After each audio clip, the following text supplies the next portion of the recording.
Welcome to the last breakfast. Please enjoy the video. You begin by assembling everything you need so you don't stop mid-build: data tables, images, and any brand assets.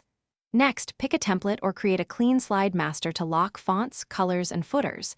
This saves time and ensures consistency. Once done, set the slide size to 16:9 or the required ratio, then create a title slide and one content placeholder slide.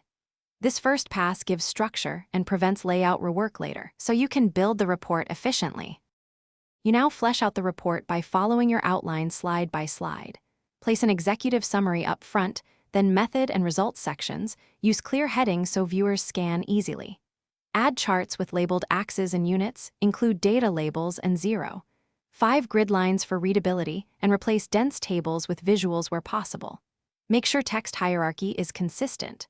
Once slides are populated, add speaker notes and rehearse transitions. This helps you tighten wording and confirm each slide communicates a single idea. You finish by polishing, spell check, align objects, and verify contrast and accessibility so all viewers can read the report. Embed fonts and export to PDF or save as PPTX depending on delivery. Make a reduced size copy if file size is an issue.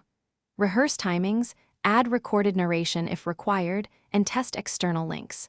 If something breaks, one troubleshooting tip: open a new file. Import slides one by one to isolate the corrupt slide or asset, then rebuild only the problematic element to restore the final deck.